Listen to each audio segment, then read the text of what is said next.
Hello everyone, welcome back to my YouTube channel.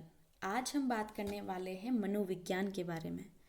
मनोविज्ञान में आपको पता है कि आपके यूनिट्स है वो डिवाइड की गई है। उसमें सबसे पहली यूनिट आपकी होगी अधिगम। अधिगम यानी सीखना। मैं ये आपको इसलिए करवा रही हूँ, एक तरह से ये मेरे नोट्स हैं, 2019 के ये नोट्स हैं। और आपको अगर लगता होगा कि अच्छा जो सिलेक्शन ले चुके हैं उनके पास कुछ अलग होगा, तो मैं ये नोट्स आज आपको बता रही हूँ अधिगम के। उससे आपको पता चल जाएगा कि जो आपके पास मैटर है वो परफेक्ट है, बेस्ट है, तो आप उसी को बार बार है वो पढ़ें। आज हम इस यूनिट से स्टार्ट करने वाले हैं। सबसे पहले हम अधिगम की परिभाषाएं देखेंगे। देखिए, सबसे पहले आपको परिभाषा को याद करने के लिए बेस्ट तरीका है आप उसको उसकी जो भी जो परिभाषा देने वाला है उसको और उसके जो दो तीन शब्द हैं उसको कनेक्ट करके है वो पढ़े, तो ये बेस्ट तरीका रहेगा परिभाषा। सबसे पहले हम गिलफोर्ड की परिभाषा के बारे में है वो जानेंगे कि व्यवहार से उत्पन्न व्यवहारगत परिवर्तन ही सीखना है। व्यवहार के कारण व्यवहार में परिवर्तन सीखना किसने कहा था? गिलफोर्ड ने कहा था। दूसरी परिभाषा, गेट्स एवं अन्य अनुभव और प्रशिक्षण से होने वाला व्यवहार में परिवर्तन ही सीखना है। अनुभव से और प्रशिक्षण से सीखना व्यवहार में परिवर्तन है, गेट्स एवं अन्य। अब वुडवर्थ वुडवर्थ की परिभाषा है, दो तीन परिभाषा है वुडवर्थ की। उन्होंने क्या बोला था? तो वुडवर्थ कहते हैं कि किसी नई बात को जान लेना ही सीखना है। वुडवर्थ कहते हैं कोई नई बात है वो जान लेना ही सीखना है। साथ ही उन्होंने एक और परिभाषा दी कि सीखना नवीन ज्ञान की प्रक्रिया है। वुडवर्थ, ठीक है, सीखना या अधिगम विकास की प्रक्रिया है, ये भी वुडवर्थ ने ही कहा था। तो ये तीनों ही परिभाषा है वो वुडवर्थ की हैं। आगे हम बात करने वाले हैं मर्फी की। मर्फी ने कहा था सीखना व्यवहार तथा दृष्टिकोण दोनों का परिमार्जन है। आप मर्फी से याद रखेंगे परिमार्जन, ठीक है, व्यवहार का और दृष्टिकोण का परिमार्जन है। फिर बात करेंगे हम बीएफ स्किनर की। बीएफ स्किनर कहते हैं कि सीखना व्यवहार में उत्तरोत्तर परिवर्तन की श्रृंखला। ये परिभाषा बार बार पूछी जाती है कि उत्तरोत्तर परिवर्तन की श्रृंखला किसने कहा? तो बीएफ स्किनर ने। अब एक और स्किनर है सीई स्किनर। इनकी परिभाषा है कि सीखना तथ्यों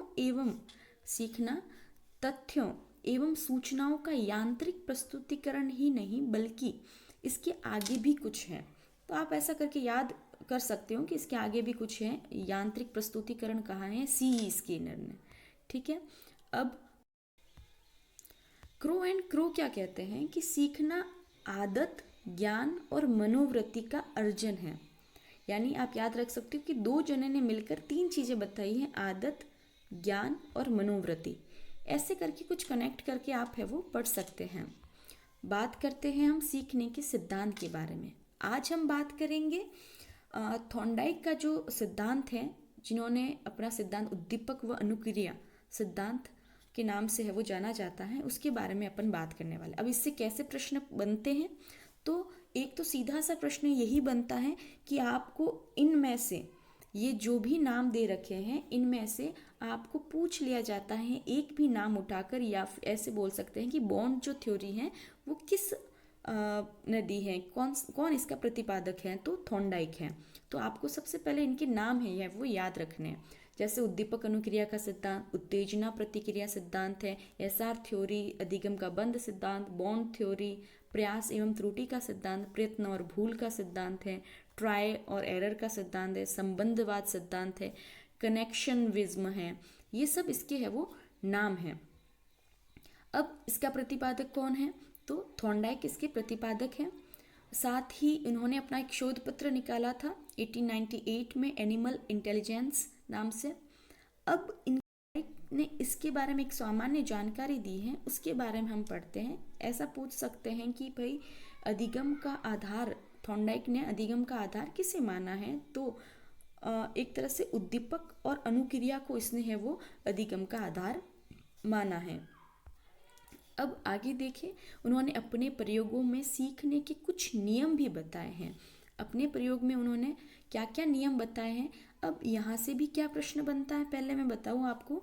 तो यहाँ से दो तीन प्रश्न बनते हैं। सीधा सा एक प्रश्न बन जाएगा कि मुख्य नियम में एक गौण नियम आपका ऐड करेगा और बताएगा कि निम्नलिखित में से कौन सा मुख्य नियम नहीं है।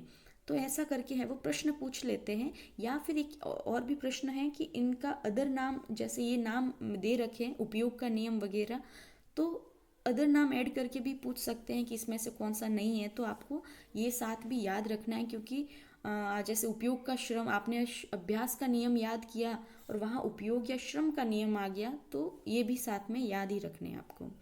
आगे हम बात करते हैं मुख्य नियम के बारे में। मुख्य नियम, जैसे आपने बहुत बार सुना भी होगा कि आप घोड़े को पानी के तालाब तक ले तो जा सकते हैं, लेकिन उसका पीना नहीं पीना उस पर निर्भर करता है। बस उसी तरह तत्परता का नियम जो है वो कहता है कि आप सीखने के लिए सबसे पहले आपको तैयार रहना है। कुछ भी नया सीखना है तो आपको सबसे पहले तैयार रहना है। तो तैयारी का नियम या तत्परता का नियम भी इसको कहा जाता है। फिर आता है अभ्यास का नियम। इसको एक्सरसाइज, उपयोग या श्रम का नियम भी कहा जाता है। जब तक आप है वो सीखे हुए उस चीज़ का बार बार अभ्यास नहीं करोगे, तब तक वो सीखना सार्थक नहीं होगा। फिर आता है प्रभाव का नियम या संतोष का नियम भी कहते हैं इसे। मतलब सीखने के बाद जब आप वो चीज़ कर लेते हो तो आपको जो संतुष्टि प्राप्त होती है, वो लास्ट इसका नियम है। अब बात करते हैं, कुछ गौण नियम भी दिए हैं इन्होंने। अब उस गौण नियम के बारे में है वो देखते हैं। सबसे पहले गौण नियम बहु अनुक्रिया का नियम। बहु अनुक्रिया का नियम जैसे नाम से ही स्पष्ट है, जब भी कुछ नया सीखते हैं अपन तो बार बार अपन को वो चीज़ें करते रहनी चाहिए, जिससे कि आपका जो सीखा है वो सही हो जाए। जैसे आप कोई भी चैप्टर भी पढ़ते हो तो आप बार बार अगर रिवीजन करके उसको याद करोगे तो वो एक तरह से कंठस्थ हो जाएगा। अब है सेकंड आंशिक क्रिया का नियम। आंशिक यानी छोटे छोटे टुकड़ों में उसको बांट कर है वो पढ़ना, एक तरह से छोटे छोटे डिवाइड करके उसको सीखना, उसको ही आंशिक क्रिया का नियम कहते हैं। थर्ड आता है सहचर्य परिवर्तन, यानी पहली क्रिया को दूसरी क्रिया के साथ में एक तरह से जोड़ना। आपको मेन नाम याद रहना चाहिए और उसमें क्या चीज़ है वो थोड़ा याद रहना चाहिए। ठीक है। फिर है मनोवृत्ति का नियम या मानसिक विन्यास। जो भी आप कभी भी कुछ नया सीखते हैं तो आप पहले ही अपने अंदर नेगेटिव थॉट लाएंगे कि नहीं ये तो मैं नहीं सीख सकती या ये मैं नहीं कर सकती, तो फिर वो सीखना नेगेटिव हो जाता है या फिर वो सीख ही नहीं पाते। ये कहता है, मनोवृत्ति का नियम कहता है कि आप जो भी सीखे उससे पहले आप अपना स्वस्थ एक तरह से दृष्टिकोण रखें, जिससे कि आप अच्छा सीख पाए। और फिफ्थ है आपका आत्मीकरण का नियम या पूर्व अनुभवों का नियम या सादृश्यता का नियम भी कहते हैं इसको। इसमें क्या होता है कि नवीन ज्ञान का आत्मीकरण करके आप पूर्व ज्ञान जो भी आपका है उसका एक तरह से अंश बना देना या फिर उसके साथ उसको ऐड करते जाना। ये कुछ नियम हैं, गौण नियम। ठीक है। आगे हम देखेंगे कि जो थॉर्नडाइक है उन्होंने कैसे इसे शिक्षा में उपयोग किया। हमारे लिए जो काम की बातें ये यही है कि कैसे अपन इसको एजुकेशन में यूज़ कर सकते हैं। तो थॉर्नडाइक ने क्या कहा कि थॉर्नडाइक कहते हैं कि कक्षा शिक्षण में ये बहुत उपयोगी हैं। जो भी आप क्लासों में पढ़ाते हैं उसके लिए उपयोगी हैं। छात्रों के नवीन ज्ञान के लिए तत्पर करना, आप उसको जब भी कुछ नया सिखा रहे हो उससे पहले उसको एक्टिव करना, पुरस्कार और प्रोत्साहन देना, क्लास वर्क और होमवर्क अभ्यास कराना, ये भी ज़रूरी है। ये भी इसमें है वो बहुत उपयोगी साबित हुआ। प्रश्नों के सही उत्तर तक पहुँच कर उसको संतोष का अनुभव होता है। जब मैथ के क्वेश्चन सॉल्व करते हैं अपन तो जो लास्ट में संतुष्टि होती है उसकी बात कर रहा है। फिर गणितीय संक्रियाएं सिखाना, शुद्ध उच्चारण सिखाना, ये सब ही है वो इसके लिए उपयोगी हैं। अब गामक कौशल में देखें तो जैसे ही तैरना, साइकिल चलाना, टाइपिंग सीखना, टाई की गांठ बांधना, ये सब है वो ट्राई और एरर से संबंधित हैं। आप कुछ भी करते हो, जैसे तैरते एक दिन में तैरा नहीं जाता, बार बार जब अभ्यास करेंगे तब है वो कुछ गलतियां होगी सुधारेंगे, तब है वो अपन सीखते जाते हैं। मतलब अपनी गलतियों से अपन बार बार सीखते जाते हैं। अब आगे थॉर्नडाइक का सिद्धांत है वो करके सीखने पर है वो ज़्यादा फोकस करता है।